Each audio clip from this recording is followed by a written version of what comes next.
Assalamualaikum warahmatullahi wabarakatuh. Saya Rizky Dwi Adrianti, NIM T 2018-4116. Di sini saya akan menjelaskan tentang pengertian dan contoh dosa, kemudian pengertian iman dan kufur. Yang pertama yaitu pengertian dan contoh dosa. Perkataan dosa berasal dari bahasa Sanskerta yang dalam bahasa Arabnya disebut az-zanbu, al-ismu atau al-jurmu. Menurut istilah ulama fuqaha atau ahli hukum Islam, dosa adalah akibat tidak melaksanakan perintah Allah yang hukumnya wajib dan mengerjakan larangan Allah yang hukumnya haram. Ulama fuqaha sepakat bahwa dosa besar adalah dosa yang pelakunya diancam dengan hukuman dunia, azab di akhirat, dan dilaknat oleh Allah dan Rasulullah. Nah, kemudian contoh dosa besar adalah sebagaimana yang disebutkan dalam hadis Abu Hurairah radhiyallahu anhu, bahwa Rasulullah bersabda yang artinya, jauhilah olehmu dosa yang membinasakan. Mereka bertanya, apa itu? Beliau menjawab, syirik kepada Allah, sihir, membunuh jiwa diharamkan oleh Allah dikecuali dengan benar, memakan riba, memakan harta anak yatim, melarikan diri pada waktu peperangan, menuduh berzina wanita-wanita suci yang mukmin dan lalai dari kemaksiatan. Hadis riwayat Bukhari dan Muslim. Kemudian yang kedua yaitu pengertian iman dan kufur. Pengertian iman. Dalam Al-Quran, iman itu selalu berkaitan dengan amal perbuatan, baik berupa pelaksanaan rukun-rukun Islam, akan menyebabkan manusia hidup berbahagia di dunia dan di akhirat. Iman menurut hadis, iman adalah meyakini dengan hati, menetapkan dengan lidah, dan melaksanakan dengan anggota. Hadis riwayat Al-Bukhari. Kemudian pengertian dari kufur. Kufur itu kebalikan dari iman. Dari segi lughat, kufur artinya menutupi. Orang yang bersikap kufur disebut kafir, yaitu orang yang menutupi hatinya dari hidayah Allah. Firman Allah dalam surah An-Nisa ayat 136 yang artinya, barang siapa yang kafir kepada Allah, malaikat-malaikatnya, kitab-kitabnya, rasul-rasulnya, dan hari kemudian, maka sesungguhnya orang itu telah sesat sejauh-jauhnya. Kemudian, kufur menurut bahasa itu menutup. Bila orang yang menyangkal dan musyrik disebut kafir, karena orang itu menutupi dirinya dari nikmat Allah dan menutup jalan untuk mengenal Allah. Bila orang yang menyangkal dan musyrik disebut kafir, karena orang itu menutupi dirinya dari nikmat Allah dan menutup jalan untuk mengenal Allah. Orang yang berdosa besar adalah kafir, karena dia selalu menutupi dirinya dengan dosa. Cukup sekian, terima kasih. Wassalamualaikum warahmatullahi wabarakatuh. Assalamualaikum warahmatullahi wabarakatuh. Baik, di sini saya akan melanjutkan dari materi yang sudah menjelaskan. Di sini saya akan menjelaskan pelaku dosa besar aliran Jabariyah dan aliran Qadariyah. Nah, pelaku dosa besar pada aliran Jabariyah, orang yang melakukan dosa berat tetap merupakan mukmin yang sempurna. Hal ini yang berdasarkan firman Allah, yang pada firman-Nya, bukanlah kamu yang menghendaki, tetapi Akulah yang menghendaki. Dalam QS Al-Ihsan ayat 30. Dalam ayat ini yaitu Allah menerangkan bahwa manusia tidak mencapai keselamatan itu kecuali dengan kehendaknya. Dan bila Ia memberi taufik kepadanya, usaha seorang saja tanpa ada bimbingan Allah tidak akan mencapai kebaikan dan tidak dapat menolak kejahatan. Sedangkan pada aliran Qadariyah, pelaku dosa besarnya yaitu iman dan kekafiran tergantung pada sepenuhnya pada keyakinan yang ada di dalam hati. Nah, orang yang telah mengenal Allah dengan baik kemudian ingkar dengan lidahnya, hal itu yang menjadikan dirinya diberi status sebagai orang kafir. Nah, pada aliran Qadariyah di sini juga percaya kepada takdir. Akan tetapi mereka bukanlah bermakna nasib, melainkan bermakna kemampuan, kekuatan, dan juga kekuasaan. Artinya manusia memiliki kemampuan, kekuatan atau kekuasaan dalam menentukan pilihan dan perbuatannya.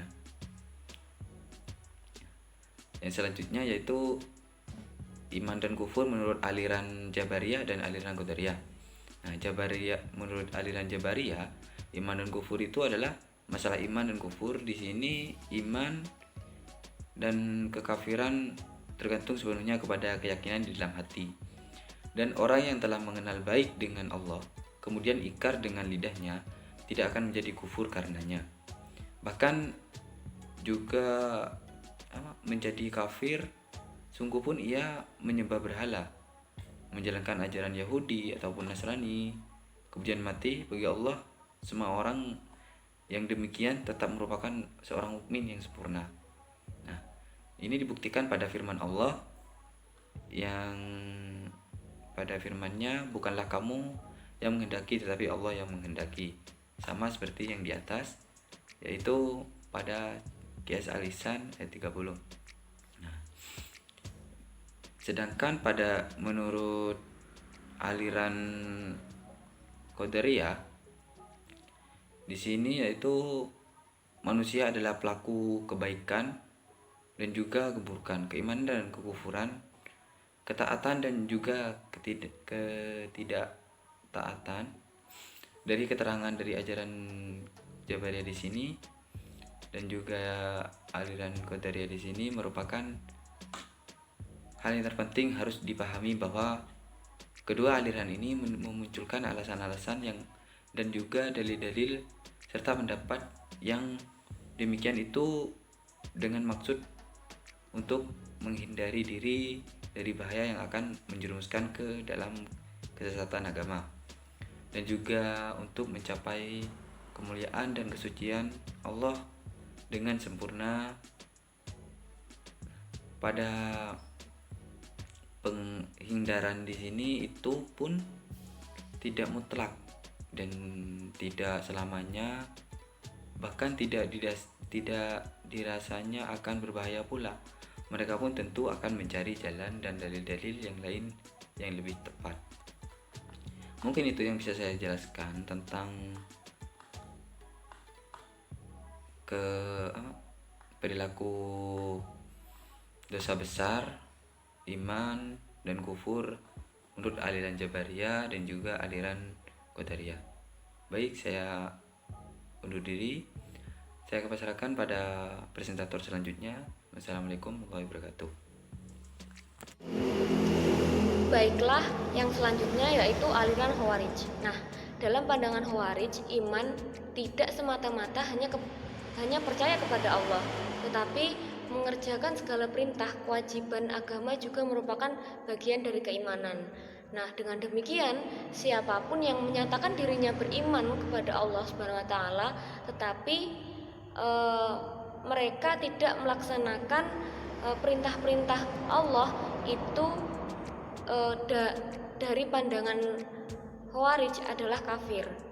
Nah, sama halnya dengan percaya kepada Rasulullah ketika memberikan tauladan atau perintah, itu juga merupakan sebuah mengerjakan perintahnya.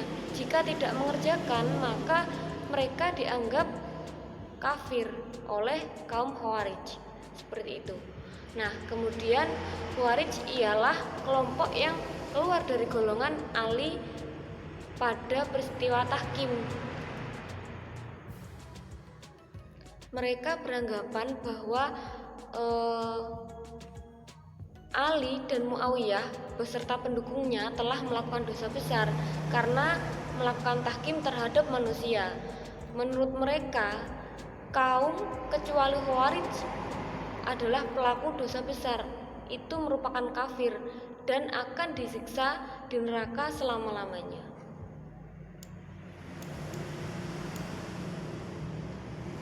Nah, malah Khawarij Az-Zariqah malah menggunakan istilah yang lebih mengerikan, yaitu mereka beranggapan bahwa setiap orang yang tidak ikut bergabung pada mereka, mereka dianggap musyrik. Seperti itu. Baiklah. Baik, Assalamualaikum warahmatullahi wabarakatuh. Saya DBR Samayori dari kelompok 7 akan menjelaskan tentang perilaku dosa besar, iman dan kufur menurut 3 aliran, yaitu menurut aliran Mu'tazilah, yang kedua menurut aliran Syiah, dan aliran Ahlus Sunnah wal Jamaah. Yang pertama yaitu aliran Mu'tazilah. Aliran Mu'tazilah ini tidak menentukan status atau predikat yang pasti bagi pelaku dosa besar, apakah dia mukmin ataukah kafir. Nah, setiap perilaku dosa besar menurut aliran Mu'tazilah berada di posisi tengah, di mana tergantung dari pelaku dosa besar itu sendiri. Nah, jika perilaku dosa besar ini meninggal dunia dan belum sempat bertaubat, maka ia akan dimasukkan ke neraka selama-lamanya, walaupun siksaan yang diterima oleh pelaku dosa besar ini tidak sebanding dengan siksaan orang-orang kafir. Nah, yang kedua yaitu menurut aliran Syiah. Menurut aliran Syiah, para pelaku dosa besar dapat disebut dengan orang mukmin yang fasik. Nah, di mana mereka tetap dapat memperbaiki diri dengan bertaubat dan mengembalikan tingkat keimanannya, sehingga masih bisa kembali untuk meraih surga. Jika tidak bertaubat, maka jelas imannya akan merosot dan tidak akan mempunyai kesempatan untuk memperbaiki diri, lalu akhirnya akan menempati neraka yang kekal di akhirat nanti. Nah, selanjutnya yaitu aliran yang selanjutnya, yaitu aliran Ahlus Sunnah wal Jamaah.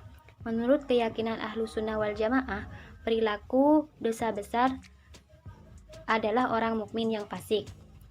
Kemaksiatannya tidaklah mengeluarkan dirinya dari agama, namun kemaksiatannya menjadikan imannya menjadi fasik. Adapun Ahlus Sunnah berada di tengah aliran Khawarij, Mu'tazilah, Murji'ah. Ahlus Sunnah tidaklah meniadakan pokok keimanan bagi mereka dan tidak pula menetapkan iman yang sempurna bagi mereka. Ahlus Sunnah mengatakan mereka beriman dengan keimanannya sendiri dan fasik dengan dosa besarnya sendiri, dan akan menjadi orang yang tidak sempurna keimanannya jika melakukan dosa-dosa besar tersebut. Terima kasih.